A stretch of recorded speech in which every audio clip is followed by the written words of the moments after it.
I am here. Are you going to let me do what I came to do? That's why.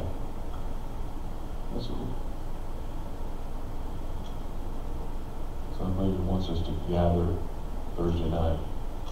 This anointing that's on this carpet is unbelievable.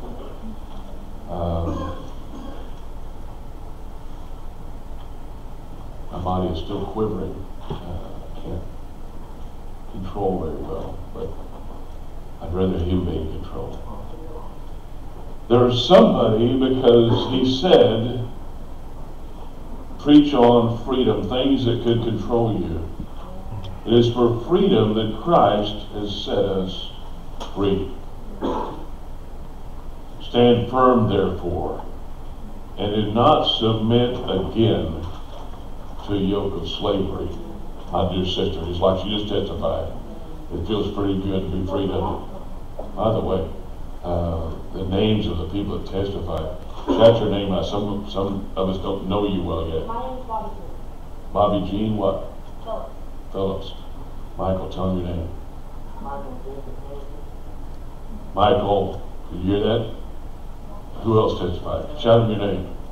Tell him your name. Marion. Quickly. Loud. Marion Fuller. Who else spoke? Paul Good. Paul Thomas. Megan Ransom. Michael Christ. Amanda Shamlin. These are important names. Did you find him, Brother Dan? Good? Yes. All right. Which one did you go to? I forgot. South County. Okay.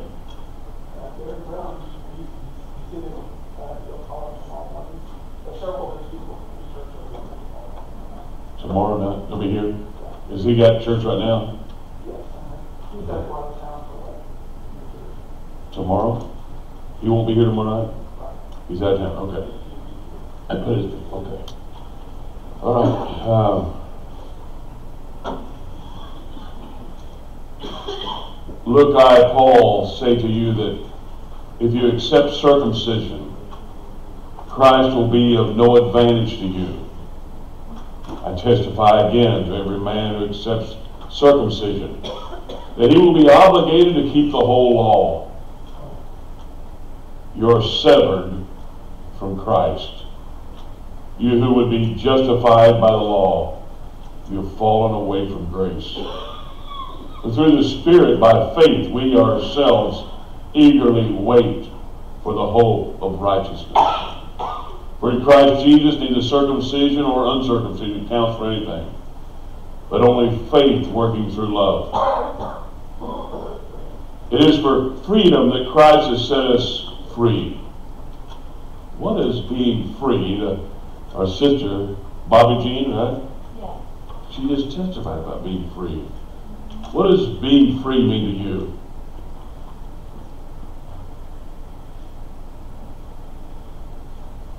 Not letting anything block or blessing. Hallelujah. Good answer. I believe being free allows you to be the person that God created you to be. Paul says, stand firm and do not submit again to the yoke of slavery. Can you think of what Paul might address you about if he was saying this to you? Anybody got an idea? Something you want to confess or talk about, Michael? Not letting sin control your life. Not let what control your life? Not let sin control your life. Okay. What would that be when it comes to you, Michael? Do you have any idea of a sin that you used to commit or? Lying or cheating or stealing. Okay. That's a lot. All right. What would Paul be addressing in your life? There's something going on with the Galatians, the Galatian church, the church of Galatia. But what would it be for your life if he was saying, wait a minute, you came to Christ, you got saved. What are you doing? Going back to that. Anybody got a line? All right, being proud. Yeah, that spirit of pride separates us from God every time. What? Fear, yeah.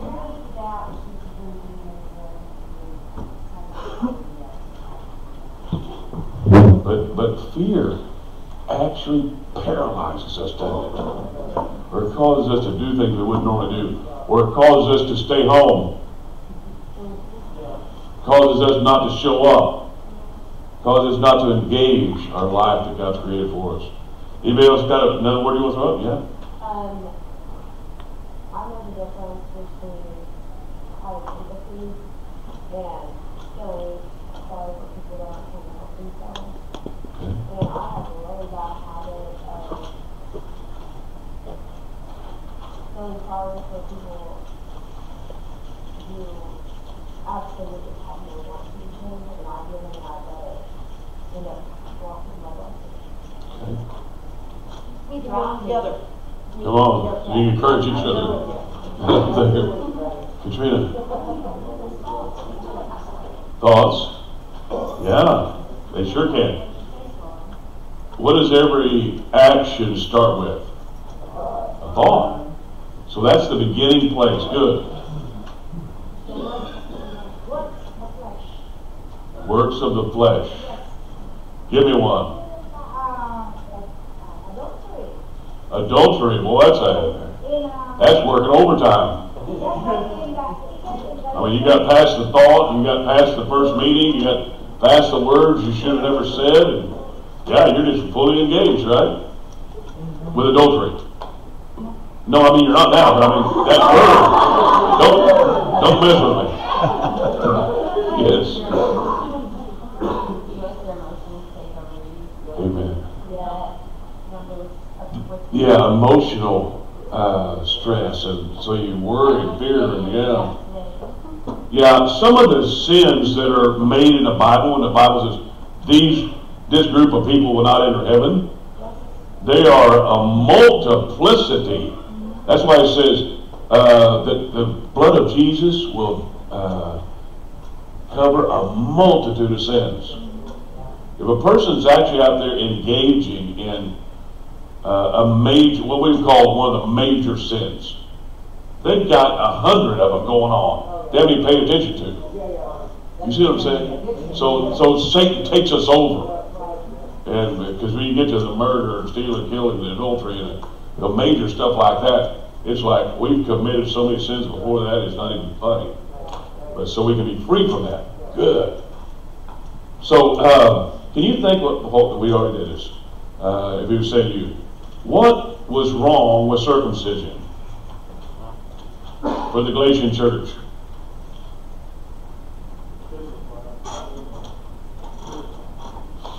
Okay?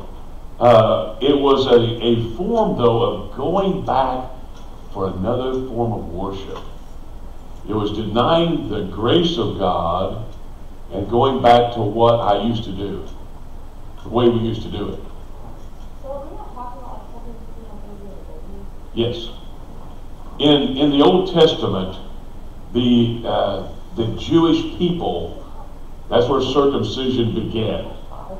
And it was a commandment in the old law. Now, Jesus came to do what? Abolish and fulfill the law. And so it's by grace you are saved, not by following a bunch of commands and the rules of Leviticus. And so the Galatian church had a problem, like all of us have, relying on the past. I'm starting to feel better. I'm not quivering so much. They started to start going to rely on the past of what they learned in the old covenant. So Paul is going back to check on the church. And some of the legalists, everybody say legalist, say, well, wait a minute, we've always done this. We better not stop doing it. And so there's a false teacher coming in behind Paul, and he's got the people confused. So Paul is saying, what's wrong with circumcision? It was because they were doing it as a religious experience, not a health for the baby experience. And they said, in fact, what did David say when he was going against Goliath? How dare that uncircumcised Philistine come against the mighty armies of the living God. Because in those days, we find out that all of the Jewish nation, all the army of God, all the men and women of God, they were circumcised on this what day? The 8th day, as was declared as obedience. So the baby's born, they go back to where for the circumcision? The temple. It was a religious experience, and they did that out of obedience. Now, many things that were done out of obedience in the Old Testament were for health. God didn't say that, he said do it. How the animals were to be prepared and the blood. We'll try to stand up.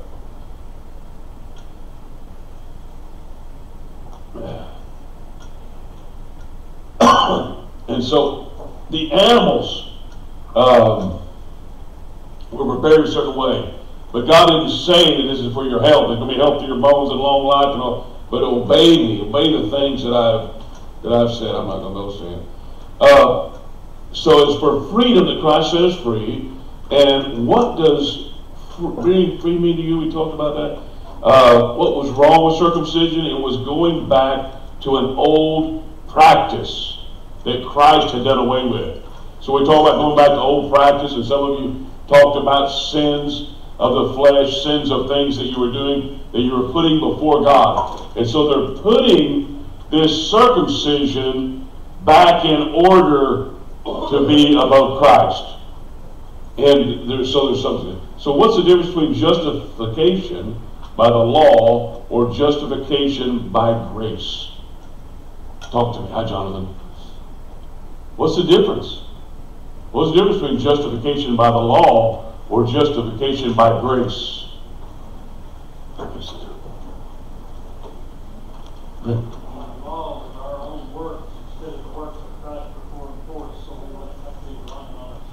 Amen. That is so good. Richmond's, he is good. He's going through, in fact, this Sunday, he's scheduled to receive a church credential, him and one of both. So be here for the credentialing of these two people. But that's exactly right. The Old Testament laws were do this, and do this, and do this, and do this, and do not do this. The Ten Commandments about apple or do nots. But it was an act that you did yourself to become righteous. But what does the Bible say about justification by faith? You know the scripture, sister. It's not by works, lest any man could boast. It is a gift of God. You've received it from Christ. Your only cost is believing that he did it for you. It's a free gift. So the grace of God is what? What's the definition of grace? Unmerited favor, undeserved favor. We don't deserve it. Christ paid the price already. And so we just receive it. Right? Now, when does the price start? It is no price. It's without cost because the price is paid. When does the price start for the Christian? Carry your cross. If you want to follow Christ, pick up your cross and follow me. And so we deny ourselves. See, some people, the problem with sin is not being willing or able to deny yourself. So we deny ourselves, we choose Christ, and then he empowers us when our heart is really where we want to be. He empowers us to serve him and to then have the spiritual fortitude to deny ourselves. Amen? Amen. The Spirit of God will overcome the flesh. Amen. You just saw that happen tonight. I was actually explaining to somebody about being slain in the Spirit, why someone would fall, and I fell the other night. I asked for prayer, and here's what happens is, well, you don't know what happened. All of a sudden, like Michael said, I'm on the floor because my legs lost their strength to hold me up, and it sometimes feel like a wave. Tonight, it was like I said, like a beehive, and hit me all over. but especially my head. So, the difference between justification by the law is only by your obedience and your obedient acts and your obeying commandments, and then you're working out your faith. But with grace, it happens as a gift. We receive the gift. Okay, let's see what else is going on. In verse 7, Paul is kind of upset. He says, you were running well. 7. All right, 6 o'clock tomorrow night. All right, God bless. Thank you. Happy night. Love you. So, Happy night. Have you ever wondered what happened to somebody? I mean, oh my goodness, they were so faithful to God, and you can't get them in the door of the church anymore. Paul's going back to the Galatian church. He says, you were running well. Who hindered you from obeying the truth? You ever think, you were doing so good, and then you got a job, and you couldn't come to church anymore. You quit reading your Bible, you quit praying, you started relying on the job instead of on God, not knowing that God gave you the job, and the job will end, but God never does. We have to be sure that we don't run a little while, run well for a little while, jump high, be filled with the Holy Spirit, get on with our life, and then fall apart like a 10-cent watch or something. God created you to be conquerors and to continue to grow, but you must stay part of the vine. Jesus says, I am the vine, remain and abide in me. He's the life. Verse 7 talks of what? It says, you were running well, but who hindered you from obeying the truth? What is a common word that we don't even like to use anymore in the church? Yeah. They're backsliding. They're going back to their old faith, their old truth. Even though they were God's people, they're wanting to go back and do it Old Testament way. Amen? So, then what is Paul proposing regarding this change of heart? They're backslidden. What is the term leaven?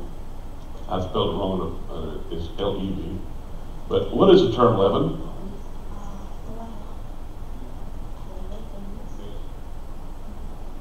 Pardon me? Okay. Yeah. Leaven was what they put in the bread to make it rise. Now, he says, watch this.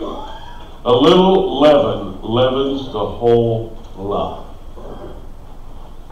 What is the term leaven? It is the yeast they put in the bread. And why does he mention the whole lump? Something's going on. A little bit of false teaching, a little bit of false belief messes up the whole batch. So the Galatian church is in trouble. And Paul's wanting to straighten it out and get it straight again. What penalty do you think the Lord will bestow on the person who divides his kingdom? See, if somebody comes in and says, oh, I didn't do that much, I just talked to them and then they dropped out of church. God forbid. The Bible says their blood is on your hands now. I didn't mean to discourage them. I just told them like it was. I'm just, not that anybody would ever do that, but. Or, we just discourage them because, you know, that speaking in tongues, it might be of the devil, I'm not sure. People still believe that. Doing that is of the devil. Come on, man. Yeah. Come on. So, the whole lump gets messed up with a false teacher. Now watch this. Paul's upset. I have confidence in the Lord that you will take no other view. And the one who is troubling you will bear the penalty. Now, you may think this is a good word. But the Lord has said they're already tainted. I have confidence in the Lord that you will take no other view. They're going to go back to what they were doing before. They'll go back and try to work out their own salvation instead of doing it the way of Christ. So he says, I have confidence. The Lord has revealed to him that they're not going to take any other view. And the one who is troubling you will bear the penalty. Somebody's going to pay a price. What do you think the penalty is going to be? God loves his children. Anybody come in and just mess around with your children, abuse them, and kill them? Because God sees it as murder when you take someone from Christ back to the world. You take their faith away. He says you kill them. What do you reckon the penalty of that's going to be? Jesus said, you hurt one of my little ones, is you'd be better for a millstone to be tied around your neck and be thrown in the deepest ocean. God does not mess around with that. We need to encourage one another. Encourage one another all the more as you see the day approaching. What penalty do you think the Lord would bestow on someone who divides his kingdom? Well, that's the only type of person in the Bible anywhere that says, I hate. That says, I hate that divisive person, the one who divides people from me. Amen? Oh, I didn't divide them from you. They went to another church because, they got discouraged by what I told them. You better get on your knees and pray, brother or sister. I'm telling you. That's like, oh my goodness. God is, he gets so, well, you can see what Paul says. Now look at what Paul says. Paul is praying judgment against the ones that are dividing the church. I don't want Paul praying against me. Do you? But if I, brothers, still preach circumcision, why am I still being persecuted? In that case, the offense of the cross has been removed. In other words, he says, if I keep doing that, I'm still persecuted. The offense of the cross is the offensive thing that was stood up before mankind, stood up before heaven to take the price away of our sin. And if I still preach circumcision, I've taken the cross away. As though it never happened. Because we go back to the Old Testament, go back to the Old Covenant. And Christ came and died for nothing. Amen? When you put him asunder, I love the wedding vow. It says, let no man put asunder what God has joined together. God has joined you together with him. He's joined other people that are Christians. Let no man put asunder. Paul is praying judgment on the perpetrators who have confused and pulled these believers away from the Lord. Look at it. And then in verse, in that case, the offense of the cross may be removed. And then he finishes with this. I wish those who unsettle you would emasculate themselves. Does anybody know what that word emasculate means?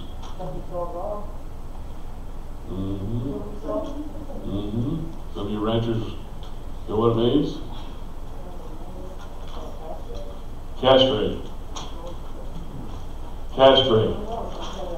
It was a form of taking the power away from the bulls and making them steers, or the mule. It was designed to emasculate, take away the masculinity, take away their power, take away their authority. Will you turn some music on? I want to go to prayer here again in a minute. But Paul says, I just wish, in the case of that offense. Now, why is Paul so upset? Remember how Galatians 5 starts off? It is for freedom that Christ has set you free. What was he setting them free from? The old covenant, the Old Testament, the old law, their old way of living, their old way of thinking. Ladies, you better be glad that Christ came to set you free. Because at that time you were in bondage to your husbands. You were not much more important to most people than cattle. God forbid if you couldn't have babies. I'm serious. That's how Christ came to set you free. Because you would not have value according to what they believed back then.